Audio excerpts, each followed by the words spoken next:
बोलो भारत माता की, गीता माता की। मंच पर विराजमान परम पूज्य गीता मनीषी स्वामी ज्ञानानंद जी महाराज, हमारी प्रेरणा के स्रोत राष्ट्रीय स्वयंसेवक संघ के सह सरकार्यवाह श्री अरुण कुमार जी, दिल्ली प्रदेश के हमारे मुख्यमंत्री श्री अरुण सूद जी, शिक्षा मंत्री, कोई नहीं मुंह से निकली बात कभी,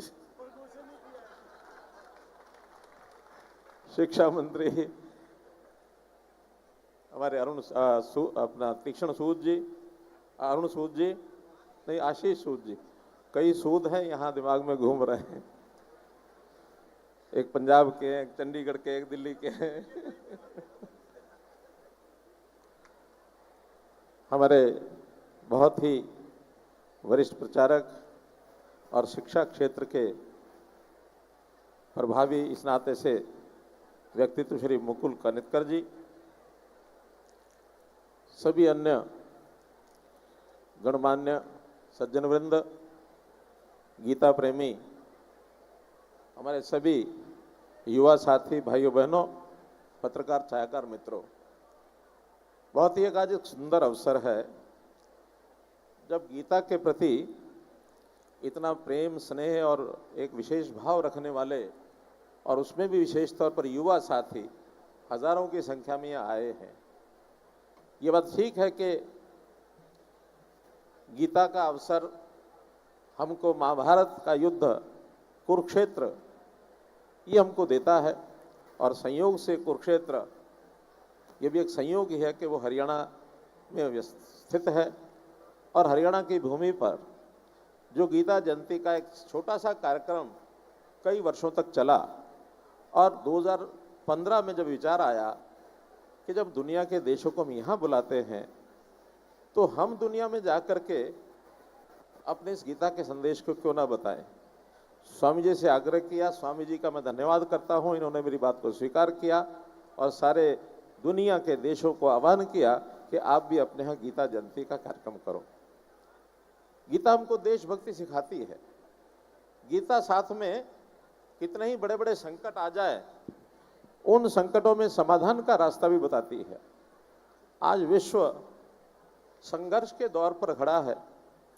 दुनिया के बहुत देश एक दूसरे के साथ लड़ रहे हैं, भिड़ रहे हैं, संघर्ष कर रहे हैं, अपना अस्तित्व बचाने के भी होड़ में हैं और दूसरे देशों पर प्रभाव जमाने के भी होड़ में हैं। ऐसे अवसर पर जब वो भारत की तरफ देखते हैं तो उनको लगता है कि भारत में कोई विशेष ऐसी बात है कि बिना किसी ऊहापोह के एक लोकतंत्र के नाते से इतने लंबे समय से यहाँ सब ठीक चल रहा है या कोई समस्या नहीं है, क्योंकि भारतवर्ष के लोगों का, नेताओं का, यहाँ के मुख्य समाज का, संतों के आशीर्वाद से और गीता जैसे ग्रंथ के उपदेश से हमको वो एक विरासत प्राप्त है जिसमें से हम इन संघर्षों में से भी अपना रास्ता निकालते हैं।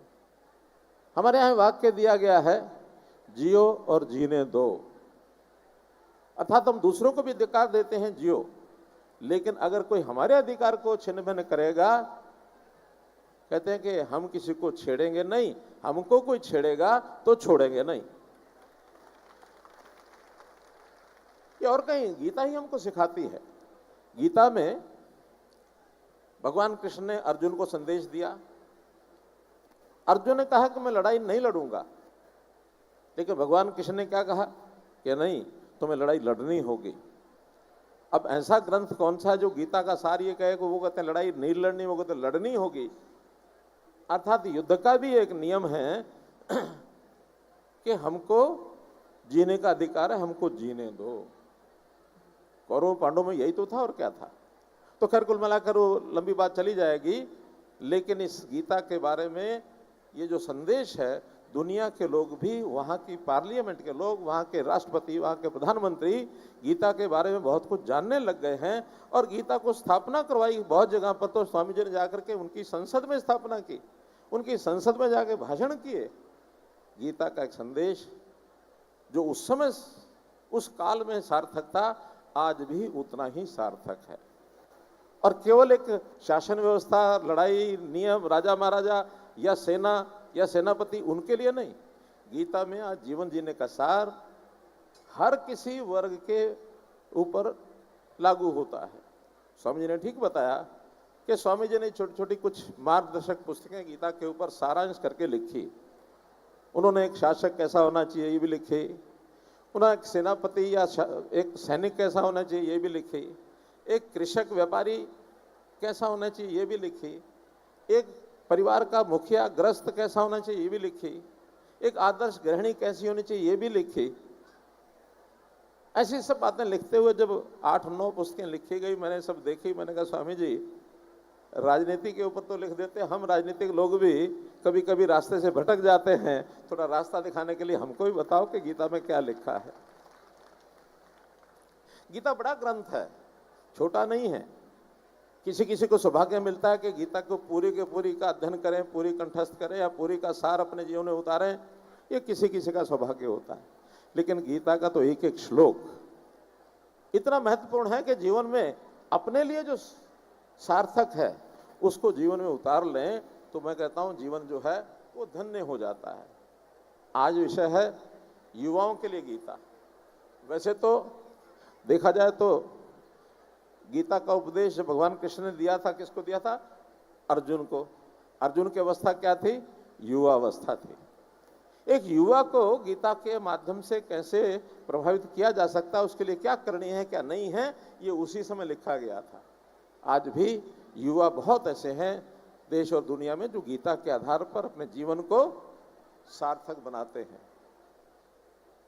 यानी इस प्रकार से हम युवाओं के लिए, क्योंकि हमारी भावनाएं, हमारा जोश, हमारा उत्साह, हमारा जज्बा युवाओं का अलग ही होता है। और जितना जोश, उत्साह, जज्बा जो होता है उतना ही जीवन में कई बार निराशा, अंधकार, कई बार जीवन में ऐसे पहलू भी आते हैं कि हमें सोचना होता है कि हम उसमें से रास्ता क्या निकालें। तो मैं तो इतना ही कहूँगा कि ऐसे सब युवाओं के लिए उस उत्साह, जोश और जज्बे के बीच में कहीं निराशा ना आ जाए। हमको क्या करनी है वो रास्ता हमको दिखता रहे, इसलिए गीता का उपयोग हमारे लिए बहुत अधिक है। गीता आप पढ़ लें बहुत अच्छा, मानो नहीं पढ़ सकते हैं तो गीता के वातावरण में रहें। जैसे किसी प्रभावी व्यक्ति का आभा मंडल होता है, ऐसे गीता का ज्ञान, इसका भी एक प्रभाव मंडल है। उस प्रभाव मंडल में जहां कहीं गीता का पाठ हो रहा है वहां चले जाएं। गीता मनीषी स्वामी जी के साथ सानिध्य, अथवा और देश में दुनिया में संत बहुत हैं जो गीता के ऊपर बोलते हैं, उनके सानिध्य में चले जाएं। गीता के प्रति लगाव होना चाहिए। अगर गीता आप नहीं भी पढ़ सकते हैं, कोई एकाध श्लोक पढ़ के जीवन में उतारिए, सारी मत पढ़िए, गीता के प्रति श्रद्धा का भाव रखें। मैं तो यहां तक कहता हूं गीता की उपस्थिति, इसका भी अपना एक प्रभाव मंडल होता है। ध्यान रहता है कि हाँ, मैं गीता के प्रभाव मंडल के अंतर्गत जी रहा हूं। मैंने कभी गीता पूरी कंठस्थ नहीं की है, और शायद मैं ये भी मत समझिए कि मैंने सारी पढ़ ली होगी। कभी कभी स्वामी जी के प्रवचनों को सुनने का अवसर मिलता, कुछ लोग पढ़ लेते हैं, ध्यान कर लेते हैं, लेकिन गीता को मैं अपने साथ रखता हूं, हर समय अपनी जेब में रखता हूं। स्वामी जी कहने लगे कि आप जेब में रखते हो, आप दिखा दीजिए। मैं गीता की एक छोटी पुस्तिका हमेशा जेब में रखता हूं, और इसका एक श्लोक तो ऐसा है जिसने जीवन पर बहुत प्रभाव डाला। जो वो हमने सुना, क्या? कर्मण्येवाधिकारस्ते मा फलेषु कदाचन। श्लोक 2 का 47 नंबर श्लोक है, अध्याय 2 का 47 नंबर श्लोक है। अब बहुत सिंपल है कि आप काम करते रहिए, काम करते रहिए, फल की चिंता मत कीजिए। लेकिन अपने आप में ये अवस्था लाना कठिन है। हर व्यक्ति चाहता तो है कि इसका फल मिले, चाहना अलग बात है, चिंता करना अलग बात है। चाहने में तो ये हमने चाहा है, हम एक पर्पसफुली कोई काम करते हैं, फल मिलेगा, लेकिन ये भरोसा चाहिए, ये हमारा विश्वास चाहिए, आस्था चाहिए, चिंता नहीं करनी है। परीक्षा देने वाला विद्यार्थी यदि परीक्षा में यही चिंता करता रहा कि इस प्रश्न के मेरे कितने अंक मिलेंगे, मैं पास होकर के कौन सी श्रेणी में जाऊंगा, अगर ये चिंता सताती रही तो आप एक भी प्रश्न ठीक से लिख नहीं पाएंगे, एक भी प्रश्न उत्तर नहीं लिख पाएंगे। उसका उत्तर लिखने के लिए आपको बहुत गंभीरता से, एकाग्रता से उन प्रश्नों के उत्तर को लिखना है। अंत में जिसने उसका मूल्यांकन करना होगा, अगर ठीक लिखा गया तो विश्वास करिए हमको फल मिलेगा ही, मिलेगा ही। फल नहीं मिलेगा, निष्फल कोई चीज नहीं है। हम पढ़ाई करते हैं, हम व्यापार करते हैं, हम कुछ भी काम करते हैं, हाँ शर्त इतनी है कि कुछ मर्यादाएं रखनी होती हैं। अगर हमने मर्यादाएं नहीं रखी और मर्यादाओं के बिना ही हमने उसका पढ़ना शुरू किया, व्यवसाय करना शुरू किया, नौकरी करनी शुरू की, खेती करनी शुरू की, तो फिर फल भी नहीं मिलेगा। अगर कहीं चोरी करनी शुरू की उस फल को लेने के लिए, तो दंडित भी होंगे। तो इसलिए मित्रों, मर्यादाएं रखनी है, सूझबूझ रखनी है, सावधानी बरतनी है। कभी कभी हमारी जो सूझबूझ है कितनी काम आती है। मैं आपको एक छोटा सा किस्सा सुनाता हूं।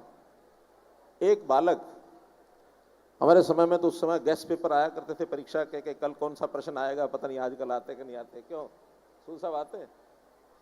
गेस्ट पेपर होते थे कि कल आप परीक्षा देंगे तो ये उसके अंदर प्रश्न आएगा।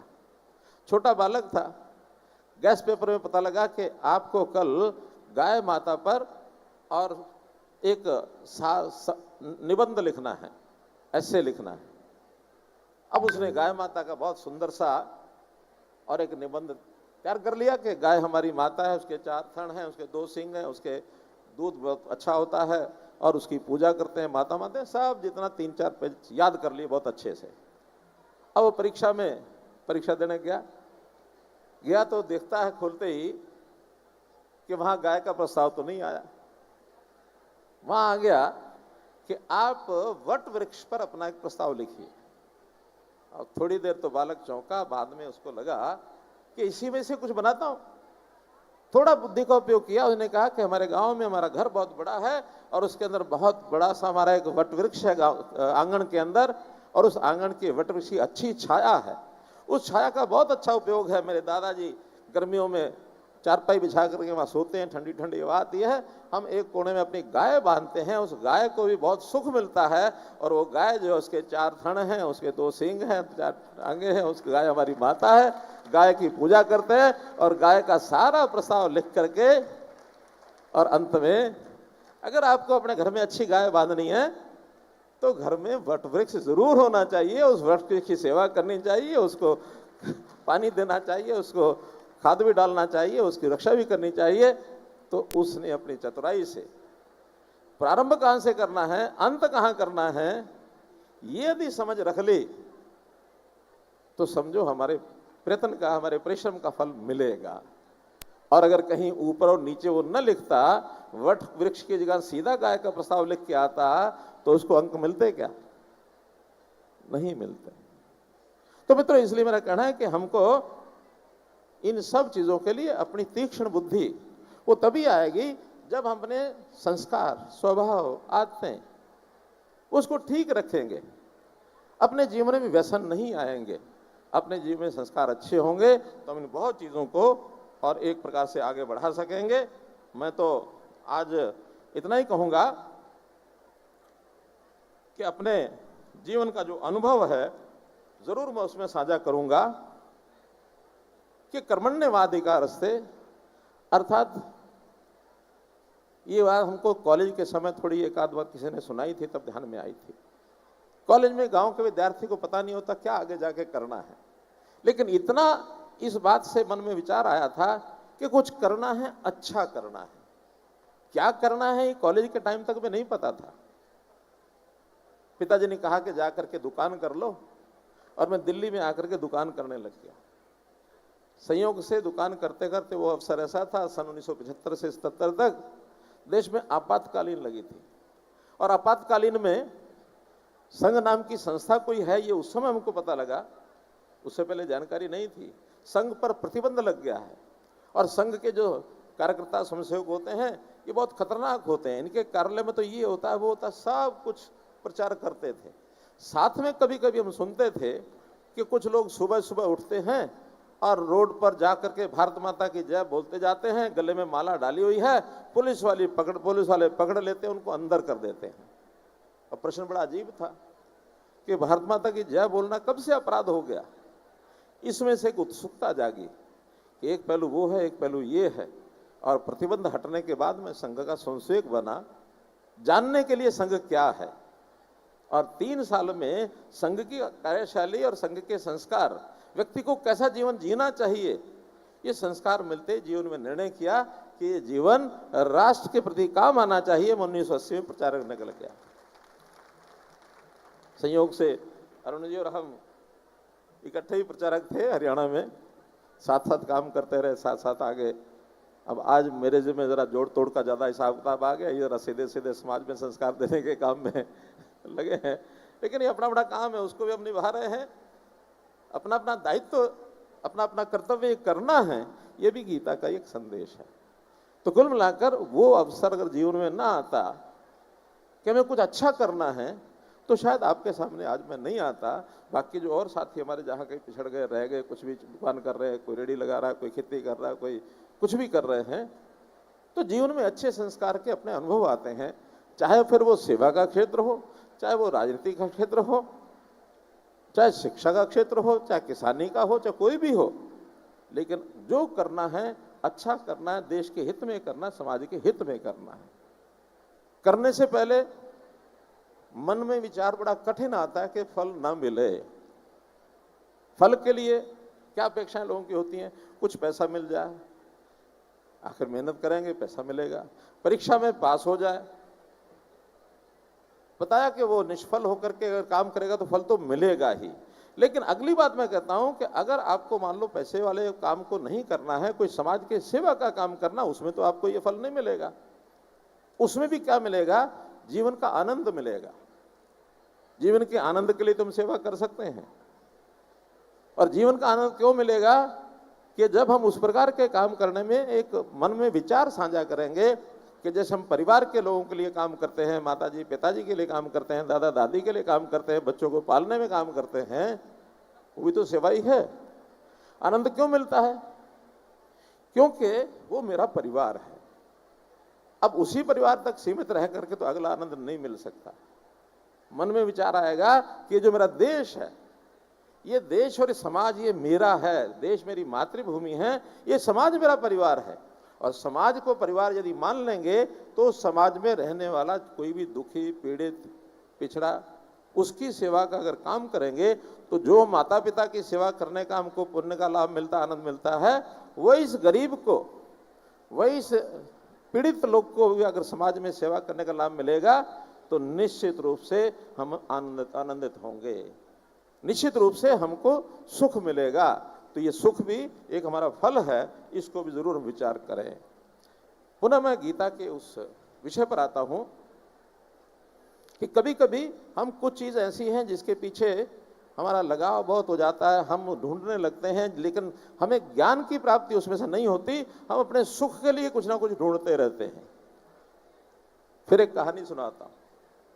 एक बार एक नौजवान वो कहीं भूल भुलैया में या किसी जंगल में घूमते घामते भटक गया और भटक करके किसी एक मकान में पहुंचा। अंदर पहुंच करके चला तो गया वो भूल भुलैया में, अंधेरा हो गया। बाद में उसको ये नहीं पता लगा कि इस भूल भुलैया का द्वार किधर है, रास्ता किधर है। भटक गया। अब भटक गया, बाहर निकलने की इच्छा हुई, दरवाजा ढूंढे, दरवाजा मिले नहीं, कहां से अंदर आया था पता नहीं लगे। आखिर चिल्लाने लगा, कोई भी उसको लाभ मिला नहीं, उसका भी थक हार करके बैठ गया। इतनी देर में कोई एक बाहर व्यक्ति था, उसने आवाज सुनी उसकी और वो उसको ढूंढते हुए जिधर से आवाज आई थी उधर चला। जा करके उस गुफा में जहां अंधेरा था अपनी एक छोटी सी तिल्ली जला करके माचिस की और उसने देखा अंदर कौन है, कहां है। अब इस व्यक्ति ने जब तिल्ली देख करके उसकी रोशनी देखी तो ये दौड़ करके वहां आ गया कि मैं यहां हूं, मैं यहां हूं। पहुंच गया वहां। उनका तुम यहां क्या कर रहे हो? कि मैं आया था, यहां भटक गया रास्ता, अंदर बैठा था और इतनी देर से मैं दरवाजा ढूंढ रहा हूं, मुझे दरवाजा नहीं मिल रहा था। कि नहीं, यही तो गलत है, तुम्हारा टारगेट गलत है। तुम दरवाजा ढूंढ रहे थे अंधेरे में, दरवाजा नहीं मिलेगा। तुम अगर रोशनी ढूंढते और कहीं से रोशनी दिख जाती, उधर चल पड़ते, तो तुम्हें दरवाजा भी मिल जाता। तो जीवन की रोशनी ये गीता में है, गीता संदेश में। अगर गीता संदेश को ढूंढ करके आप चल पड़ोगे तो आपकी सामान्य जितनी भी इच्छाएं अपेक्षाएं हैं वो सब पूरी हो जाएंगी मित्रों, उसमें कहीं कोई कठिनाई नहीं आएगी। इसलिए अपने दुखों को, अपने कष्टों को, अपनी चिंताओं को, अपने सवालों को हल करने के लिए अगर जीवन में गीता हमने अपना ली तो निश्चित रूप से इसका जो प्रभाव है वो जो है हम जरूर इसका ध्यान रखेंगे। तो मैं तो आज गीता के इस संबंध में इतना ही कहूंगा कि हम सब लोगों को एक अवसर मिला है स्वामी जी के सानिध्य में।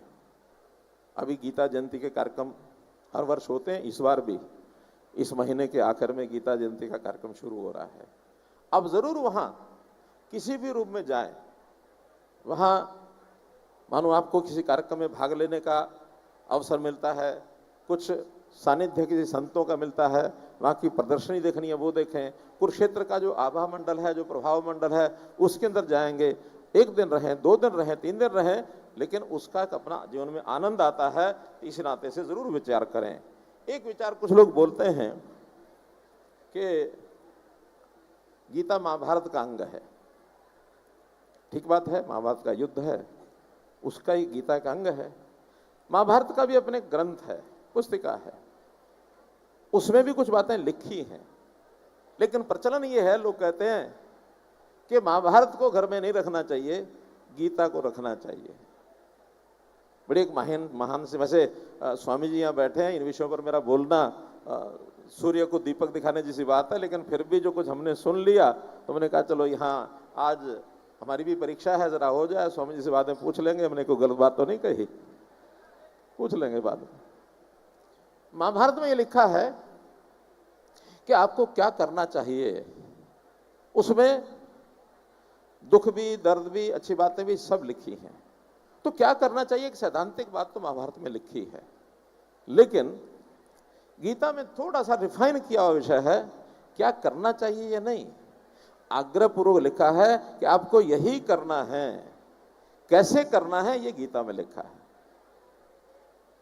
आपको सच बोलना चाहिए, ये महाभारत की बात है, लेकिन गीता कहती है धर्म आधारित सत्य बोलना चाहिए। सत्य बोलने में भी कहीं कोई सामाजिक संकट तो नहीं आ जाएगा। हम सबने उदाहरण सुना होगा कि एक शिकारी एक गाय के पीछे दौड़ रहा है और गाय मोहल्ले में, गली में घुस गई। शिकारी गाय को मारना चाहता है और अंदर जाकर के किसी मोड़ में मुड़ गई गाय। शिकारी पीछे पीछे, वो देख नहीं पाया। एक सज्जन मिले, उनसे पूछा कि गाय किधर गई है। उसको भी लगा कि तो गाय का हत्यारा है, गाय को मारेगा ये। तो उसने, महाभारत तो कहती है कि जिधर गाय गई है बता दो इधर गई है, लेकिन गीता क्या कहती है कि नहीं, इसका गाय का इससे पीछा छुटवाना है, इसलिए इसको कहो इधर नहीं इधर गई है। बहुत भारी अंतर है। वो धर्म आधारित सत्य बोलने के लिए हमको धर्म की रक्षा सुरक्षा करनी है। भगवान कृष्ण ने क्या किया, उद्देश्य था क्या कि महाभारत में किसकी जीत होनी चाहिए, पांडवों की जीत होनी चाहिए। लक्ष्य पहले सामने रख लिया, बाद में सब बातें बताई। लक्ष्य हमारा स्वयं का अच्छा हो, उसके हिसाब से गीता में व्यवहार जो है वो बताया गया है। तो हमें जरूर जीवन के अंदर अच्छे गुणों को लाना चाहिए। और इसके अंदर जैसा एक श्लोक 63 अध्याय 2 की बात जो मैंने पढ़ी वो आपको बता रहा हूं। उसमें उन्होंने कहा कि क्रोध जो है वो बहुत व्यक्ति के लिए हानिकारक है। श्लोक तो अलग है लेकिन उसका भावार्थ बता रहा हूं कि क्रोध जो है वो अत्यंत मूढ़ भाव उत्पन्न हो जाता है क्रोध से, और मूढ़ भाव से स्मृति भ्रम हो जाती है। स्मृति भ्रम से बुद्धि ज्ञान शक्ति का नाश होता है, और बुद्धि ज्ञान शक्ति का नाश होने से व्यक्ति अपने स्थान से गिर जाता है, उसका पतन हो जाता है।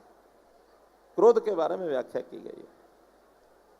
एक अगला श्लोक है, श्लोक 16 यानी श्लोक 21 अध्याय 16 में, जिन्हें कहा कि काम, क्रोध और लोभ ये तीनों ही, ये जो काम एक वासना है, इस वासना से दूर रहना चाहिए। खास करके युवकों को, विद्यार्थियों को जरूर बताना चाहूंगा कि इसमें जैसे कुछ आदतें लग जाती हैं जीवन में, कुछ ऐसे व्यसन लग जाते हैं, उन व्यसनों से दूर होने का काम हमको इसमें से सीखने मिलता है। नशे में कुछ लोग चले जाते हैं, तो इस नशे से हम कैसे बचें, अपने जीवन में ये लाना चाहिए कि हम काम, क्रोध, लोभ, इससे कैसे बचें। क्रोध जैसे मैंने बताया कि हमारे जीवन को नाश करता है, लोभ हमको भ्रष्टाचार की तरफ ले जाता है। अपने जीवन का जो कुछ काम किया है उसमें जो प्रसाद मिलता है उससे तो हम जीवन चलाएंगे, लेकिन अगर लोभ किया, भ्रष्टाचार की तरफ चले गए, तो जीवन में हमारा जो कुछ किया हुआ है उसका हमको बहुत बड़ा नुकसान होगा। मित्रों, कहने को बहुत बातें हैं, लेकिन आज तो मैं इतना ही कहूँगा कि अपने इस देश के लिए, अपना दायित्व निभाने के लिए, देश को विकसित भारत बनाने के लिए यदि हम अपने जीवन में जो कुछ गीता में लिखा है, सब नहीं तो अपने उपयोगी जो बातें हैं उनको अगर हम संदर्भ मान करके जीवन में उसको अंगीकार करेंगे, तो निश्चित रूप से हमारा भी लाभ होगा, परिवार का लाभ होगा, समाज का लाभ होगा, देश का लाभ होगा, देश दुनिया में विश्व गुरु बनेगा। यही एक मार्ग है और कोई मार्ग नहीं है। बहुत बहुत धन्यवाद।